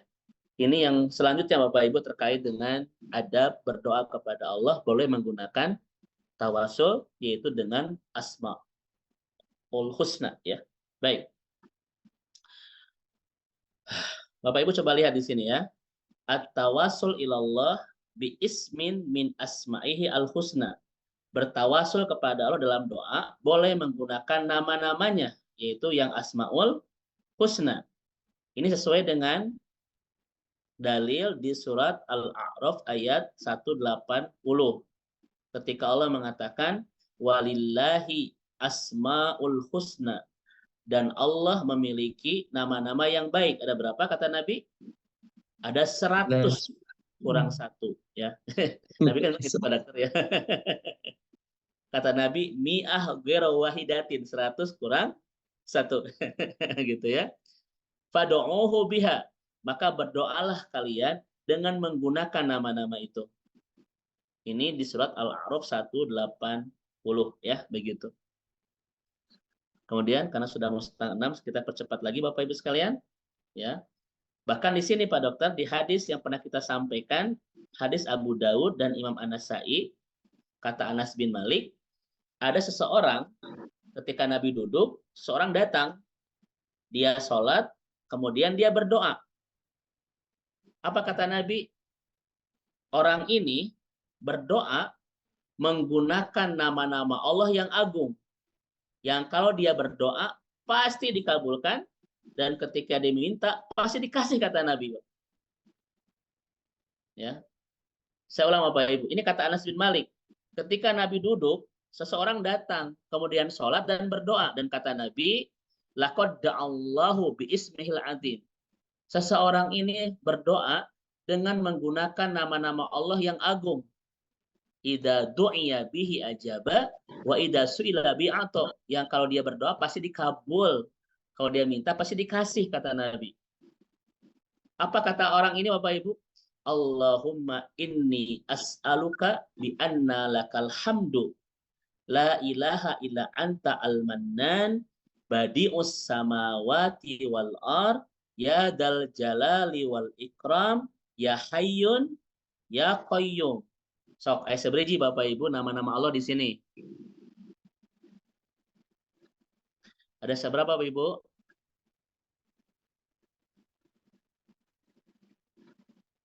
Sok lihat tanggalnya sampai ke maghrib, enggak? 7 Ustaz. Berapa? Yang pertama 7. Apa? Alhamdulillah. Alhamdulillah bukan nama Allah itu. La ilaha illallah. Al-Mannan. Al-Mannan. Yang kedua Bapak Ibu. Badius samawati wal ard. Al-Badi' yang ketiga. Al-Jalal yang keempat. Jalal. Ikram. Jalal. Al-Ikram yang kelima. Ikram. Ya Ya Hayyu. Hayyun yang Ya keenam. Qayyum. Ya Qayyum. Al-Qayyum. Kata Nabi, orang ini kalau berdoa pasti diijabah. Kalau minta pasti dikasih. Maka inilah hadis yang betul-betul mahal sekali kata ulama. Karena membongkar rahasia bagaimana supaya doa kita diijabah. Ternyata rahasia terbesar dari hadis ini, sehingga kata Nabi, orang ini doanya akan dijabah apa? Menggunakan nama-nama Allah yang agung. Al-Mannan, Al-Badi', Al-Jalal, Al-Ikram, Al-Hayyun, Al-Qayyum.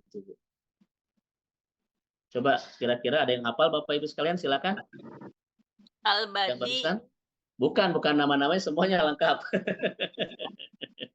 Bismillahirrahmanirrahim. Allahumma Terus, dokter. inni as'aluka Bi'anna bi'anna lakal hamdu la la ilaha ilaha illa antal manan badi'us Terus, samawati wal ard wal ar ya hay ya hayyul dal qayyum. Ya ya dzal dal jalali wal ikram. ikram Ikram. ya hayyun Ya ya qayyum. qayyum. Apalkan Bapak dan Ibu? Karena saya hafal. Karena saya sangat percaya kepada Nabi, Pak. Kalau kita menggunakan ini pasti doa-doa kita dikabul itu.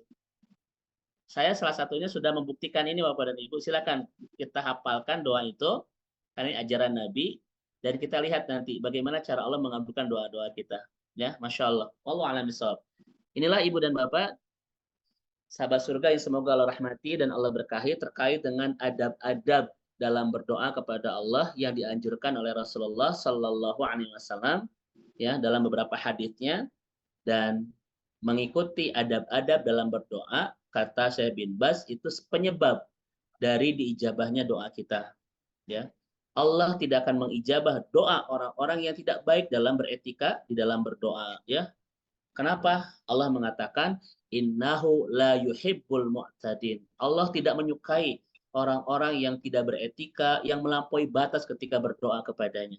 Maka di samping ada syarat diijabah doa, ada penyebab ditolak doa, juga ada etika yang baik bagaimana cara berdoa kepada Allah Subhanahu wa taala. Wallahu a'lam bishawab. Mengapa, Dokter? Ya, jazakallahu khair Pak Ustadz. Jadi, Bapak Ibu, kita masuk ke sesi diskusi. Mohon untuk bertanya dalam kaitan dengan tema ini ya, karena banyak sekali ini pertanyaan-pertanyaannya. Untuk yang bertanya langsung, mohon untuk singkat ya. Lebih dahulu saya akan membacakan dulu Ustadz yang dari chat dulu Ustadz ya. Ini dari Ibu Dewi. Silakan Bu, Pak Ya. Dokter. Ya, ini Ustadz berkaitan dengan adab doa yang berkaitan dengan angkat tangan. Kalau yang setelah sholat wajib tadi disampaikan tidak angkat tangan. Jadi posisinya harus bagaimana Ustadz? Baik. Terus tangannya Ibu dan bagaimana? Bapak, saya mau ambil dulu kitab yang putih. Ya, baik.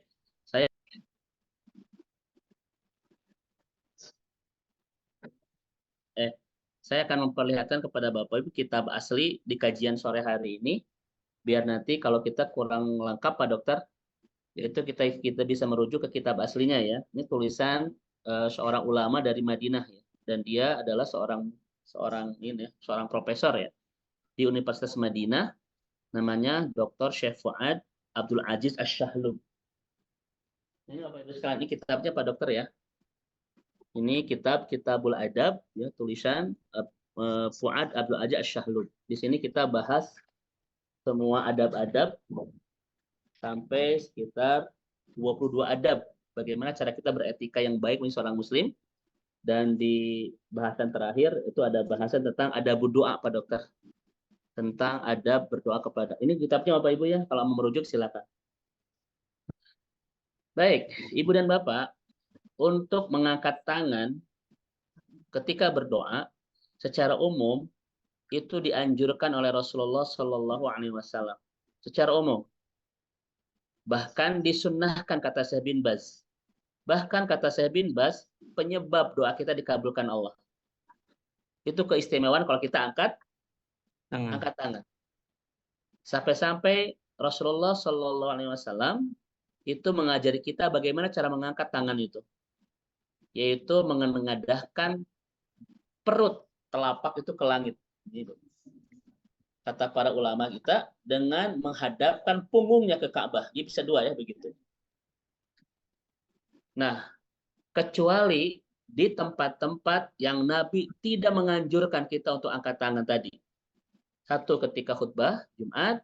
Kedua, ketika di antara dua sujud. Ketiga, ketika kita berdoa sebelum salam, Bapak Ibu ya. Dan lain-lainnya, termasuk ketika selesai sholat 5 waktu. Nabi ternyata tidak mengajari kita mengangkat tangan ketika berdoa dengan doa-doa yang diwiridkan. Punten Bapak Ibu, ketika selesai sholat wajib, doa-doanya Bapak Ibu, itu namanya wirid kan? Apa arti wirid Bapak Ibu sekalian sok? Zikir. Apa arti wirid? Wirid itu Bapak Ibu dari wurud, yaitu berdoa dengan doa-doa yang sudah Nabi ajarkan. Jadi tidak sembarangan ketika habis sholat itu. Tidak boleh Bapak Ibu habis sholat itu, misalnya Allahumma ini a'udzubika khubusi wal khubaisi gitu ya. Atau bismillahirrahmanirrahim. Itu tidak sembarangan itu. Sampai-sampai Nabi itu jelaskan Bapak Ibu apa dulu yang kita baca. Astagfirullah dulu kan. Kemudian astagfirullah kan begitu Bapak Ibu ya. Allahumma antas salam wa minkas salam. Bukan itu, terus Allahumma la mani'a lima a'taita wa la mu'tiya lima mana'ta wa la yanqada jadi minkal jaddu. Kemudian kata Nabi baca tasbih 33 kali, baca tahmid 33 kali, baca takbir. Itu Bapak Ibu semuanya. Ternyata Nabi tidak menganjurkan kita mengangkat tangan. Tidak menganjurkan Bapak Ibu. Ya. Untuk doa-doa wirid setelah sholat. Karena ini butuh dalil. Butuh dalil Bapak Ibu. Kecuali di tempat-tempat yang Nabi tidak mengajarkan angkat tangan, misalnya kapan saja Bapak Ibu berdoa, silakan angkat tangan karena itu bagian dari sunnah. Jadi tidak angkat tangannya setelah wirid ya, Ustaz ya. Kalau ketika doa kita mau berdoa mengangkat tangan setelah wirid, selesaikan dulu semua doa-doa wiridnya. Oh, siap. Jadi bukan doanya saja, tapi wiridnya. Kan di doa wiridnya, selesaikan dulu. Baru setelah itu Bapak Ibu silakan kita doa-doa yang lain, boleh angkat tangan. Karena angkat tangan di situ bukan bagian dari wirid setelah sholat. Siap. Itu Pak Dokter. Itu penjelasan dari Syekh bin Baz rahimahullah ya. Oke. Baik. Jadi kalau Ustaz berikutnya ke Teh Tina, silakan Teh. Silakan Teh Tin. Assalamualaikum Ustaz. Waalaikumsalam warahmatullahi wabarakatuh. Jazakallahu khairan buat ilmu yang bermanfaat hari ini Ustaz. Alaihi barik fi Teh Tin, mudah-mudahan istiqomah senantiasa ya. Amin. Besok dilanjut ya di TSM. Besok pokoknya Bapak Ibu ini sedikit pengumuman Pak Dokter. Ya. Besok pagi saya ngisi di TSM Bapak Ibu sekalian. Kalau ada yang berkeluarkan waktu, nanti kita bisa silaturahim besok di Masjid TSM ya, di pagi hari insya Allah. Yang ngisi Ustaz Jadi Haryadi itu siapa gitu ya. Enggak, Ustaz gini, saya mau tanya, kalau ke Allah itu kan katanya kalau berdoa itu harus pelan, tidak boleh dikte, tidak boleh menggurui. Tapi kalau Allah bolehkah kita minta secara detail? Karena yang sudah-sudah saya pengalaman itu alhamdulillahnya ada yang dikabulkan, tapi ada kurang karena kesalahan saya sendiri. Kemarin itu saya waktu umroh itu saya lupa tidak mengatakan raudhoh sampai akhirnya tempat itu tidak saya datangi. Jadi saya boleh minta saran ke Ustadz, bolehkah kita minta secara detail kepada Allah? Kasih. Baik, memang Teh Tin anjuran dari Rasulullah SAW itu bijawa mi'ud doa dengan bahasa-bahasa global ya, tapi komprehensif gitu. Yang disebut komprehensif ini betul-betul mencakup kebutuhan dunia akhirat kita, ya kan? Di antara doa-doa yang komprehensif itu Teh minta diampuni dosa, itu doa-doa yang jawami namanya. Karena kalau Allah sudah mengampuni dosa kita, akan mendapatkan kebahagiaan di dunia dan kebahagiaan kelak di akhirat kan? Karena penyebab terhalangnya kita dari kebahagiaan itu biasanya adalah dosa kan begitu ya. Makanya kalau orang berdosa tidak hanya di akhirat, di dunia pun dia kehilangan kebahagiaan, itu kata Ibnu Qayyim al-Jauziyah rahimahullah dalam kitab Ad-Dawa Dawa itu Pak Dokter, yang sangat populer itu ya. Jadi Bapak Ibu nanti kalau ingin melihat dampak-dampak buruk sebuah dosa dalam kehidupan, itu boleh membaca buku Ibnu Qayyim Al-Jauziyah, judulnya Ad-Da'u wad-Dawa. Ini buku populer sekali. Kalau saya itu buku wajib, Pak Dokter. Karena di sana menjelaskan sekian puluh dampak-dampak buruk dalam kehidupan ketika kita berdosa kepada Allah. Ini buku sangat penting sekali. Judulnya Ad-Da'u wad-Dawa, karangan Ibnu Qayyim Al-Jauziyah rahimahullah ya. Baik. Nah, itu tehtin. Nah, sekarang yang kedua, bentuk ketidaktawakalan kepada Allah adalah ketika berdoa tafsil yang merinci banget gitu. Seakan-akan apa yang akan Allah beri itu bukan yang terbaik. Makanya dipesannya sampai rinci sekali gitu. Ini dasar ya. Padahal kita bisa menggunakan kalimat-kalimat jawami, yaitu ya Allah, berikan aku rezeki yang terbaik menurutmu. Berikan aku jodoh yang terbaik menurutmu. Berikan aku ini yang terbaik. Itu namanya jawami. Betul-betul mencakup semuanya gitu ya. Maka kerincian doa itu menunjukkan ketidaktawakalan kita kepada Allah. Seakan-akan apa yang Allah kasih itu tidak baik kalau kita tidak merincinya satu-satu. Tapi itu pun dibantah dalam artian bentuk ketidaktawakalan bukan masalah rincian. Karena boleh kita merinci asal tawakal kepada Allah gitu teh. Contohnya begini Teh Tina.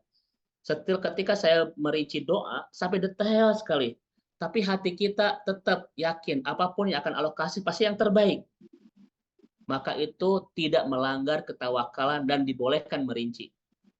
Yang tidak boleh merinci itu kita detail, Pak. Karena kita itu Bapak Ibu nanti tidak percaya kalau Allah ngasih tanpa jadi pesanan kita, itu bukan yang terbaik buat kita. Itu yang tidak boleh Tehtin. Ya Allah, berikan aku jodoh. Kalau bisa lulusan Unpad ya Allah yang fakultas kedokteran semester 5 gitu Pak Dokter. Yang tingginya 175 cm. Itu ngerinci. Itu kalau hati kita tetap yakin apapun nanti yang akan Allah kasih sebagai jodoh yang terbaik itu boleh Tehtin. Tapi kalau hati kita tidak begitu, tidak boleh. Maka sebetulnya boleh dan tidak boleh ketika berdoa bukan masalah tafsiliyah, bukan masalah rinciannya, tetapi hati kitanya tawakal nggak sama Allah. Gitu teh. Ya, kita merinci semua pasangan itu ya dari mulai sampai kalau bisa ya Allah yang rumahnya itu dicari pil di gang sekian ya gitu. Tapi tetap yakin siapapun nanti akan Allah berikan, saya yakin itu yang terbaik. Itu dibolehkan Teh Tina. Maka merinci tetap dibolehkan dengan catatan tetap hati kita tawakal kepada Allah. Itu ya. Nah, wallahu a'lam bishawab. Iya, baik Ustaz. Wah, nanya dulu sebentar. Siap. Silakan Bu Nandani, Masya Allah. Ya. Silakan. Ini Pak Ustadz gini ya, kalau umpama kita mendengarkan azan gitu ya, seperti itu harus menghadap kiblat atau baru mengangkat tangan juga enggak? Bunda, nanti ada kajian tentang bagaimana adab mendengarkan adzan.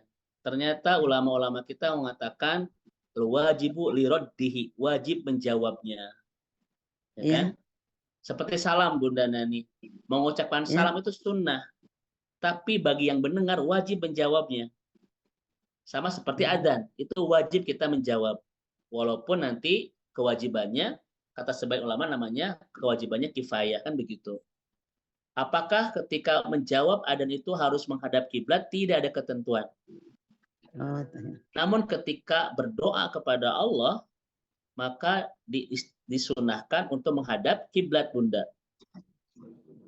Jadi boleh ketika misalnya kita menjawab adzan itu tidak usah angkat tangan, jawab saja. Dan tidak dianjurkan untuk menghadap kiblat. Jawab saja. Cuma betul-betul sebagian ulama mengatakan wajib menjawabnya, ya kan? Misalnya asyhadu alla ilaha illallah, kita jawab asyhadu alla ilaha illallah. Hayya 'alas shalah, la haula wala quwata illa billah. Itu kita jawab. Dan tidak ada anjuran harus menghadap kiblat. Namun Bun, antara azan dan qomat itu waktu ijabah doa. Maka banyakin doa di sana. Pertanyaannya, ketika berdoa itu harus menghadap kiblat, disunahkan menghadap kiblat dan boleh mengangkat kedua tangan disunahkan. Karena bagian itu tidak ada larangan untuk mengangkat tangan. Karena itu bagian-bagian umum. Kecuali yang tadi itu Pak Dr. Wedi ya, yang dalam sholat tadi itu. Ya. Seperti itu Bunda Nani ya. Iya, Baik. ini satu lagi Kasih. maaf Wah, sebentar. sekedap Pak, ini harus saya kena membaca teruskan. Bentar deh, Pak. Oh ya, sekali. Ya, udah. Itu non Makasih Bunda Ustaz. Nani. Damang. Mohon. Alhamdulillah. Siap. Nuhun, Pak. Ya. Ya, Punten, Pak. Ya, orang pada ya. setiasa kabagi sadayana. Ustadz, ayat patarosan di Bunda Rita mengenai pembaca Asmaul Husna dinyanyikan, kageng teu ada Baik contohnya. Bapak Ibu sekalian, Masya Allah. Kata ulama Bapak Ibu, litarbiyah itu adalah mubahat. Kalau untuk latihan menghafal, maka dibolehkan saja. Jadi saya itu susah menghafal kalau tidak dinyanyikan, misalnya gitu Pak Dokter. Maka salah satu metodenya adalah dengan dinyanyikan, itu dibolehkan. Tapi kalau terus dinyanyikan, Bapak Ibu sekalian, itu nanti Allah mengatakan al-muqtadin, itu melampaui batas. Ya. Apalagi pakai musik, pakai rebahan, dan ada tariknya. Doa itu Bapak Ibu harus tadarruan wa khufyatan begitu. Saya tuh nggak terlalu keras loh Bapak Ibu. Silahkan Bapak Ibu lihat fatwa-fatwa ulama-ulama Timur Tengah, Pak. Keras sekali. Tidak boleh dinyanyikan itu. Kenapa? Karena doa itu harus merendah diri, Pak. Coba saya minta ke Pak Dokter dinyanyikan bertari Pak Dokter. Kira-kira mau ngasih mau najong Pak Dokter. Gitu ya. Itu bahasa kasarnya begitu ya. Ud'u rabbakum tadarruan wa khufyatan. Minta sama Tuhanmu dengan merendah diri dan penuh dengan kelembutan. Bukan dinyanyikan, diteriak-teriak. Dan disampaikan oleh para ulama itu termasuk innahu la yuhibbul muhtadin. Allah tidak suka kepada orang-orang yang melampaui batas. Apa sebab melampaui batas? Berdoa kepada Allah dengan menggunakan akhlak yang tidak baik, Pak Dokter. Ya. Menyanyikan, berteriak-teriak, bagian dari akhlak yang tidak baik berdoa kepada Allah. Itu kesepakatan ijma ulama itu. Wallahu a'lam bishawab. Baik, Ustaz. Tadi akhir doa suka ada yang Al-Fatihah, Ustaz. Fi barakatil Al-Fatihah itu sesuai dengan hadis Rasulullah. Contohnya. Betul Bapak Ibu ya. Boleh kita membaca Al-Fatihah, tapi memang diyakinkan untuk tertentu bibarokati dan lain sebagainya, Nabi tidak mencontohkan. Bapak Ibu ya, ketika Bapak Ibu mau berdoa, ternyata ulama kita itu bukan mengawali dengan Al-Fatihah, tetapi memuji Allah. Kemudian kita bersalawat kepada Rasulullah. Namun, ketika Al-Fatihah ini dimaksudkan untuk memuji Allah, Pak Dokter, itu dibolehkan. Tapi Al-Fatihah sendiri menjadi sebuah syariat yang ditentukan. Kalau tidak, masih doa kita bla bla bla, itu sama sekali tidak ada contohnya sama sekali. Ya, termasuk di akhir doa, Ustaz. Termasuk Bapak Ibu di akhir dan di awal termasuk tidak ada contoh sama sekali. Begitu. Wallahu a'lam bishawab. Baik. Berikutnya Ibu Yuniarti, silakan Bu Yuniarti. Iya. Assalamualaikum warahmatullahi wabarakatuh, Pak Ustaz. Saya izin bertanya Pak Ustaz. Saya tuh kan suka Bu Yuni suka membuka kajian seperti Pak Ustadz. Nah, itu kan kita harus memahami artinya ya harus betul ya Pak Ustadz. Selain bacaannya, nah itu Bu Yuni tuh sering banget dengan artinya yang salah tuh. Misalnya alhamdulillah hirobil alamin wassalatu wassalamu ala israfil anbiya wal mursalin misalnya gitu. Segala puji bagi Allah, dengan izinnya kita dapat dipertemukan di kajian ini, karena Allah kita masih dipertemukan dengan umur yang panjang, dengan nikmat sehat, nikmat iman. Nah itu kan itu tidak sepadan dengan artinya. Itu gimana Pak Ustadz? Kita berdosa apa enggak Pak Ustadz? Itu bukan menerjemahkan pujian tadi ya, tetapi melengkapi kalimat-kalimat awal dalam tausiah ya. Itu nggak apa-apa Bu Yuniarti.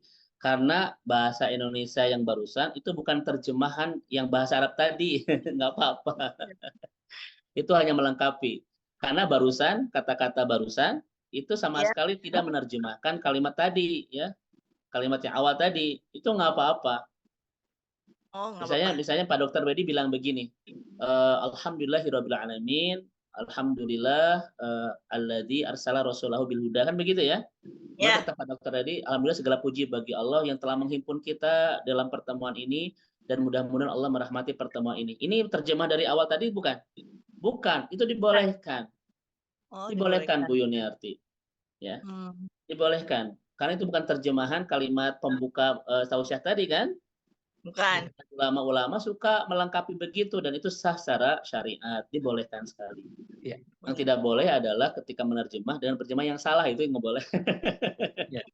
Kalau doa sambil dinyanyikan gimana Pak Ustaz? Misalnya Tadi sudah saya kita sampaikan Bu Yuniati ya, nyanyi al-ghina fid doa bagian dari i'tida. Ya. Saya ulang lagi ya.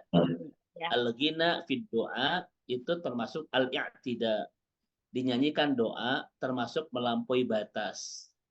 Dan Ya. Allah mengatakan, ud'u rabbakum tadarruan wa khufyatan innahu kana la yuhibbul mu'tadin. Berdoalah kepada Allah dengan merendah diri dan suara yang pelan, karena Allah tidak suka kepada orang yang melampaui batas. Betul. Kata ulama, salah satu melampaui batas itu adalah al-ghina fid doa, dinyanyikan dalam doa. Seperti itu. Wallahu a'lam bishawab.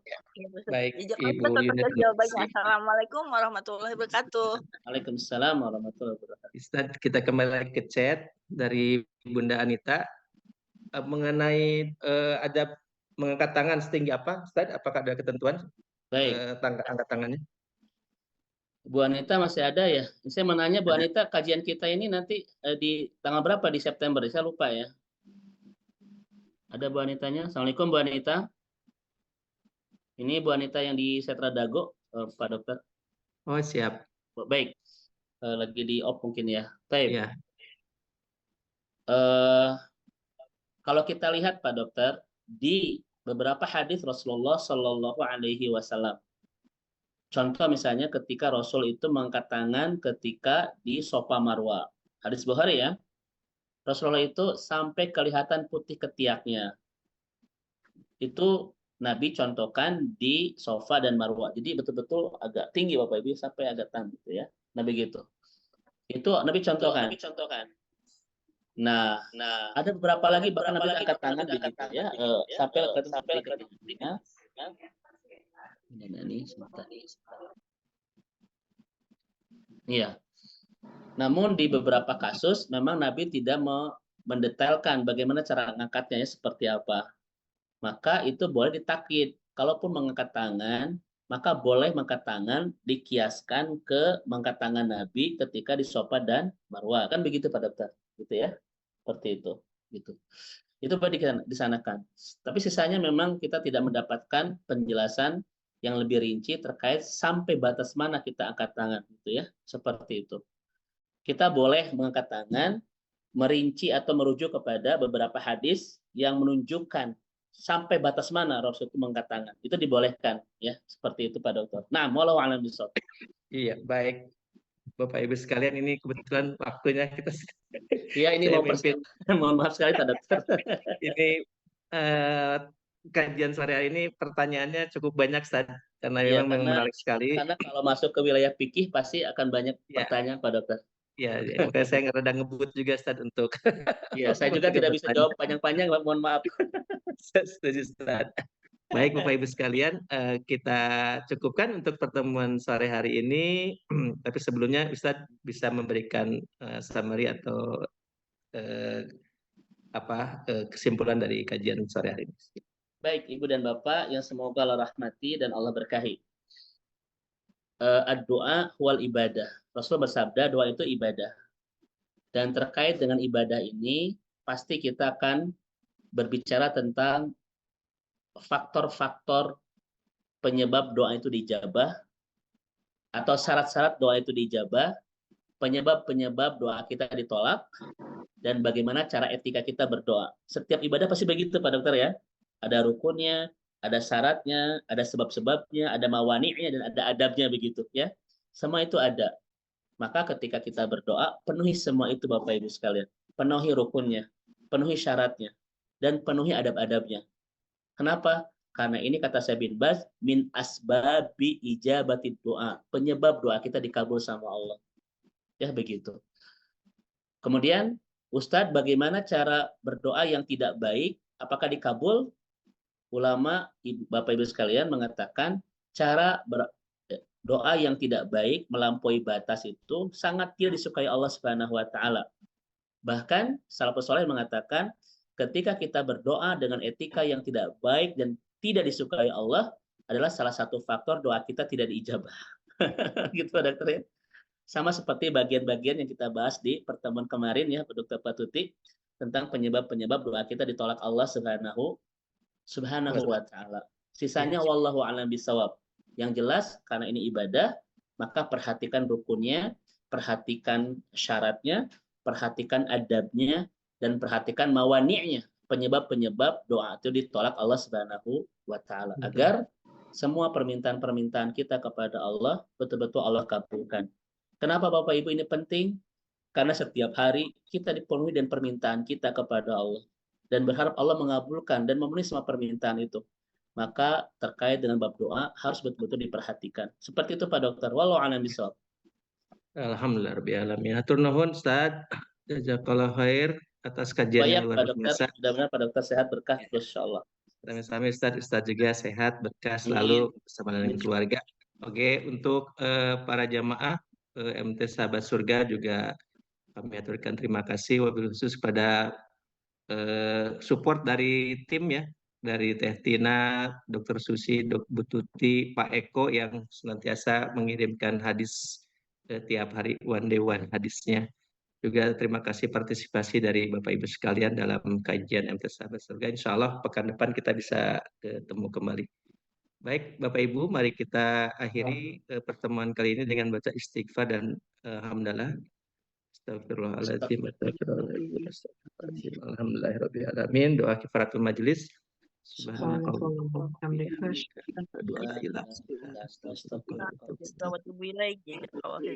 Jazakallah khair Bapak Ibu, hatur nuhun. Assalamualaikum warahmatullahi wabarakatuh.